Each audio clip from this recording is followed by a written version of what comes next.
नमस्कार साथियों, गुरुकुल सत्यार्थ क्लासेस में आपका स्वागत है। तो आज जो हम लोग गुरुकुल सत्यार्थ क्लासेस के माध्यम से क्लासेस को कर रहे हैं कंपटीशन एग्जामिनेशन के पॉइंट ऑफ व्यू से, उसका सबसे इम्पोर्टेंट सेक्शन लेकर आया हूं जो है मैथ सेक्शन। मैथ सेक्शन को हम लोग माइंड मैथ नामक सीरीज के साथ पढ़ेंगे, जिसमें हम लोगों को ये देखना होगा कि मैथ के किस सेक्शन से सबसे ज़्यादा क्वेश्चन आते हैं और कौन कौन सा सेक्शन सबसे इम्पोर्टेंट रोल अदा करता है। तो ये कुछ चीज़ डिपेंड करते हैं एग्जामिनेशन पे भी। अगर ये एग्जामिनेशन एसएससी की है तो वहाँ एडवांस मैथ की प्रायोरिटी भी बहुत ज़्यादा होती है।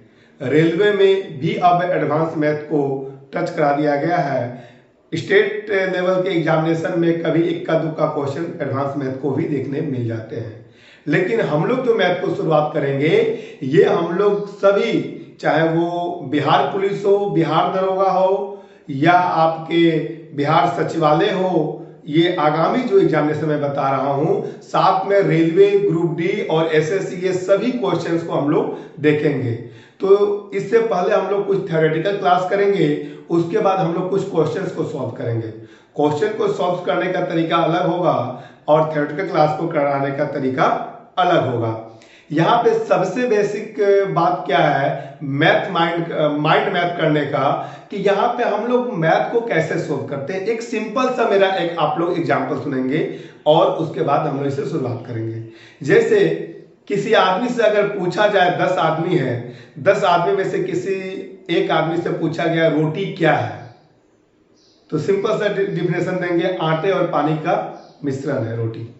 कुछ लोग बोलेंगे कि यह भोजन है, कुछ लोग बोलेंगे कि यह भगवान खुदा का दिया हुआ तोहफा है। मेरे कहने का सेंस ये है कि हम लोग भी जिस तरह से एक ही चीज को कई डिफिनेशन से देख सकते हैं, उसी तरह से मैथ के क्वेश्चंस को भी हम लोग कई प्रकारों से सोल्व कर सकते हैं। हमें उन रास्तों को चुनना है मैथ के लिए जो मैथ हमें बहुत जल्दी हमारे आंसर तक पहुंचा दे। कंपटीशन में आपके सर्कुलेशन की प्रक्रिया दर प्रक्रिया नहीं देखना है। आपका वनडे एग्जामिनेशन में आप किस प्रकार से अपने आंसर को, यानी कि क्वेश्चंस के आंसर को सही करते हैं, ये देखा जाता है। तो वही चीज है कि मैथ में जैसे परसेंटेज के चैप्टर को देखते हैं तो लोग कोई कुछ तरीके से बनाएंगे, कुछ तरीके से बनाएंगे। हमें उन तरीकों पे फोकस करना है जो हमारे स्पीड के साथ एक्यूरेसी मेंटेन करते हुए आंसर तक ले जाए और हमारे एग्जामिनेशन में हमारे मार्क्स को काफी बेहतर बनाए। और मैथ बहुत ही स्कोरिंग सब्जेक्ट है, तो मैथ के सेक्शन में हम लोग देखेंगे आज इंट्रोडक्शन के रूप में इनमें कौन कौन से चैप्टर को हम लोगों को देखना है और हमारी शुरुआत किस चैप्टर से सबसे पहले होगी, क्योंकि और किसका वेटेज सबसे ज्यादा है, ये भी हमें देखना है। तो हमें देर ना करते हुए अपने इस वीडियो लेक्चर को आगे बढ़ाते हुए देखते हैं। अब इसमें देखने के बाद ये बीच बीच में मैं कुछ उदाहरण एग्जांपल्स भी दिखाऊंगा कि हर लोग मैथ को कैसे एंजॉय करें और मैथ से लोगों की डर कैसे भागे। तो चलिए शुरुआत करते हैं और देखते हैं। देखिए, हमने इस टॉपिक का जो नामकरण किया था माइंड मैथ। माइंड मैथ क्या है कि मन का गणित, मन में जो आप गणित बनाते हैं उसे माइंड मैथ कहते हैं। सही अप्रोच के साथ अगर एक्यूरेसी भी हो और शॉर्ट तरीका हो तो शायद आपके किसी भी एग्जामिनेशन में आपका नंबर बहुत ही अच्छा आएगा। माइंड मैथ करने का मेन मकसद मेरा ये था कि हमें मन में ही मैथ को बनाना है। तो शुरुआत करते हैं, पहले देखते हैं कि हमारे जो चैप्टर्स हैं उन चैप्टर्स में क्या क्या हमें पढ़ना है वर्तमान संदर्भ में। पहला क्या है आपका संख्या पद्धति। संख्या पद्धति जिसे हम लोग नंबर सिस्टम कहते हैं इंग्लिश में, और इसे भी हमें देखना है। और ये एक ऐसा चैप्टर है जिसका एडवांटेज ये है कि ये सभी चैप्टर्स में इसका उपयोग किया जाता है। कम से कम अंक गणित में तो सर्टेनली किया जाता है। ये आपका नंबर सिस्टम है। दूसरा आपका आता है सिंप्लीफिकेशन। सिंप्लीफिकेशन भी आपके एक्यूरेसी को मेंटेन कराता है और सरल तरीके से किसी भास्ट मैथ को सरल कैसे किया जाए या किसी जो जैसे मल्टीप्लिकेशन है उसको शॉर्ट तरीके में कैसे वो देखा जाता है। तो इसका नंबर का वेटेज किसी भी एग्जामिनेशन में काफी अच्छा होता है, ये जो नंबर सिस्टम का है। महत्तम समापवर्तक और लघुत्तम समापवर्तक क्या होता है? HCF highest common factor, LCM lowest common factor में जाते हैं। वर्गमूल और घनमूल, ठीक है, क्या आ जाएगा? स्क्वायर रूट और क्यूब रूट। वर्गमूल यानी कि स्क्वायर रूट, घनमूल, क्यूब और क्यूब रूट, ये भी आपका चौथा चैप्टर है। तो हम लोग देखते चलते हैं। पांचवें चैप्टर में आपका घातांक एवं करनी है। घातांक और करनी आपके पांचवें चैप्टर में है। जो है फ्रैक्शन वो आपका भिन्न, वो आपका छठे चैप्टर में देखना है। सातवें में प्रतिशत को देखना है, और ये भी अंक गणित का एक सबसे इंपॉर्टेंट चैप्टर है। इंपॉर्टेंट चैप्टर है आपका परसेंटेज, क्योंकि परसेंटेज से लाभ, हानि, बट्टा, औसत आपका यह रहता है।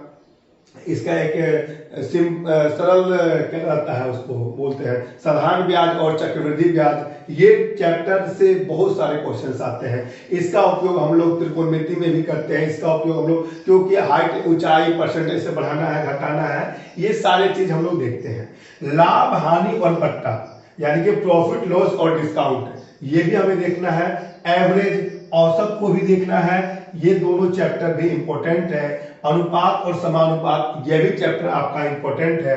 पार्टनरशिप, साझा, ये भी इंपॉर्टेंट है। आयु संबंधित प्रश्न, एज रिलेटेड क्वेश्चंस जो आते हैं कि 5 साल पहले इनकी आयु इतनी थी, इनके पिता की आयु ये थी, ये भी क्वेश्चन आपके एग्जामिनेशन में देखे जाते हैं। मिश्रण, मिक्सर, एलिगेशन, ये भी देखना है। वर्क एंड टाइम, ये भी आपका इंपॉर्टेंट सेक्शन है। आपका कार्य और मजदूरी, वर्क एंड वेजेज, ये भी इंपॉर्टेंट है। 16 नंबर में पाइप एंड टंकी, पाइप एंड कस्टन, ये भी आपका इंपॉर्टेंट है। 17 नंबर में चाल, समय और दूरी, स्पीड, टाइम एंड डिस्टेंस, ये भी आपका इंपॉर्टेंट चैप्टर है। जब हम कंपेयर करके पढ़ते हैं कि रेलगाड़ी की स्पीड इतनी है, उधर से वो आ रहे हैं, एक आदमी की स्पीड इतनी है, उस तरह से उनकी दूरी, डिस्टेंस, लंबाई, सब कुछ निकालने का तरीका हम लोग यहाँ पे देखेंगे। ये रेलगाड़ी संबंधित प्रश्न उसी से आते हैं। धारा और नाव, ये भी आपका इंपॉर्टेंट चैप्टर है। क्या? बोट एंड स्ट्रीम करके। साधारण ब्याज, सिंपल इंटरेस्ट, बहुत इंपॉर्टेंट चैप्टर है सिंपल इंटरेस्ट। चक्रवृद्धि ब्याज, ये भी आपका इंपॉर्टेंट है। आपका क्षेत्रफल एवं परिणाम, ये भी आपका इंपॉर्टेंट चैप्टर होता है। क्या? Area and perimeter. वॉल्यूम, आयतन, ये भी इंपॉर्टेंट है। अलजेब्रा, बीजगणित, ये भी इंपॉर्टेंट है। सीरीज एवं अनुक्रम जो है, ये भी आपका इंपॉर्टेंट है।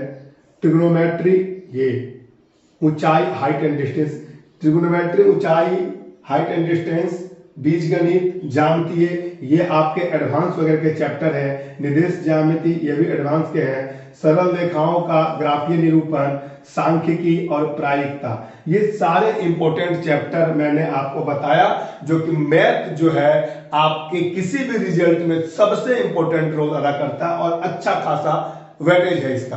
तो इस चीज को अभी देखेंगे।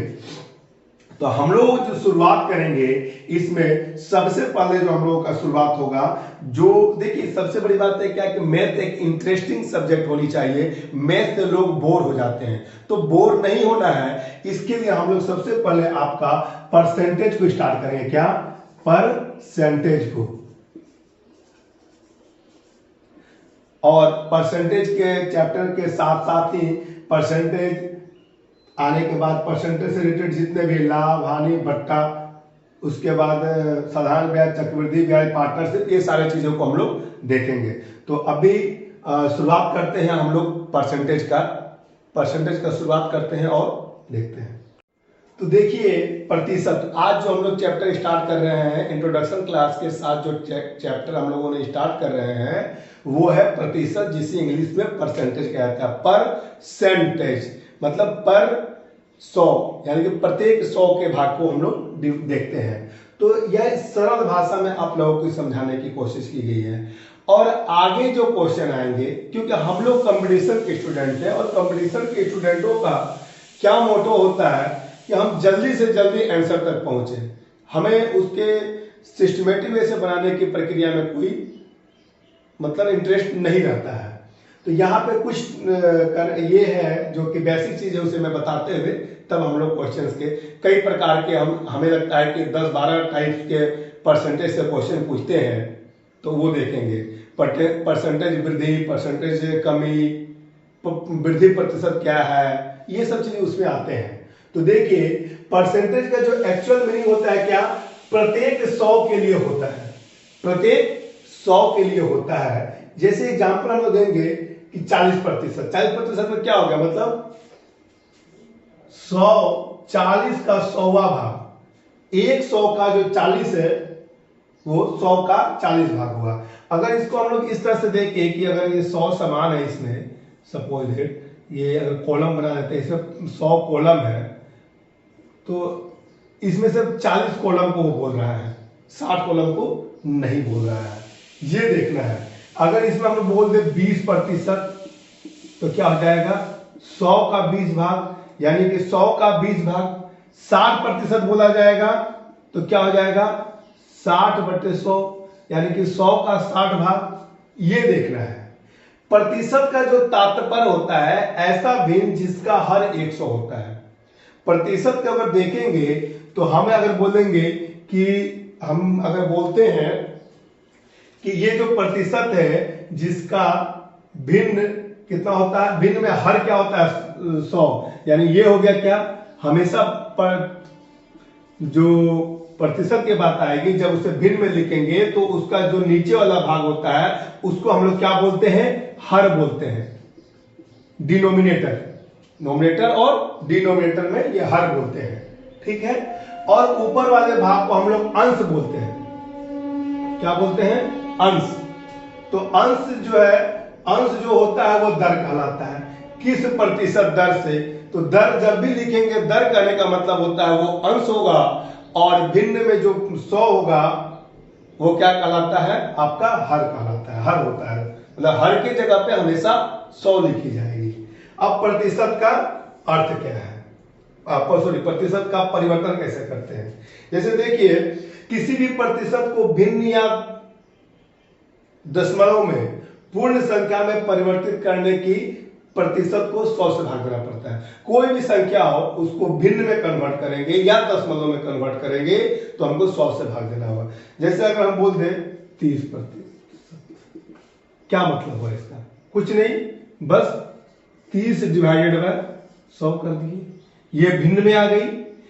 ये इसका मीनिंग क्या हो गया, बट्टे 100। जो प्रतिशत है, प्रतिशत का मीनिंग बट्टे 100 हो गया। यहां पे ये भी चीज देखना है कि ये तो भिन्न हो गया। अगर इसको हम लोग बोल दे दशमलव में तो क्या हो जाएगा, अब बताओ क्या होगा, 0.3, 0.3, ये देखना था, ठीक है। तो यही यहाँ पे एग्जाम्पल दिया हुआ है 60%, जैसे 60/100, 60%। अगर इसको हम लोग बट्टे में कन्वर्ट करते हैं तो 0.6 हो जाता है। उसी तरह से मैंने जैसे यहाँ पे किया 30/100, 0.3 हो गया। और 600% है, अगर मैं बोल दूं 600% तो सिंपल है, आप भिन्न में करोगे तो क्योंकि हमको 100 में कन्वर्ट करना है, हर की जगह पे 100 रखना है, तो 600/100 हो गया, 2 शून्य 2 शून्य कट गया, ये नॉर्मल 6 हो गया। अब अगर बोला जाए कि ये जो 6, सपोज हम बोलते हैं कि 100 का 600%, 100 का 600% कितना होगा, क्या हो गया, सिंपल है कि 600 बट्टे हम 100 जब करेंगे तो ये तो 6 आ गया, अब 100 में 6 से गुना कर दीजिए, 6 गुना। अगर इसको हम बोल दें, सपोज 100 नहीं लेते हैं, अगर इसको हम लोग बोल देते हैं क्या, 50 का 600%, तो 50 का 600% जैसे करते हैं तो 50 गुना 600 गुना बटे 100 हो गया, हम जानते हैं। तो क्या हो जाएगा, 6 5 6 300 आंसर हो गया। ये देखना है, यहां से ये निकालना है, ठीक है। तो मैं आपको ये जो कन्वर्टर वाला जो ये है उसको हम लोग आपको इस वीडियो लेक्चर के अंतिम में एक स्लाइड बना के पीडीएफ के फॉर्मेट में देंगे।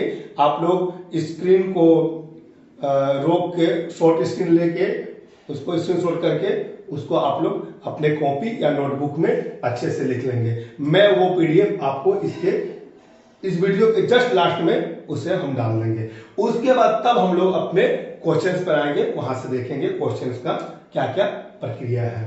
तो ये वीडियो लेक्चर जो है मैथ से संबंधित है। अगर आपको मैथ्स हमारे साथ एंजॉय करना है, माइंड मैथ के साथ एंजॉय करना है, तो प्लीज हमारे चैनल पे बने रहें, लाइक करें, सब्सक्राइब करें, शेयर करें अपने दोस्तों को। और बहुत सारे मैथ के तरीके हम नए नए सीखेंगे। आज हमारा ये पहले क्लास था, तो चलिए देखते हैं नेक्स्ट क्लास परसेंटेज का कल आएगा। धन्यवाद।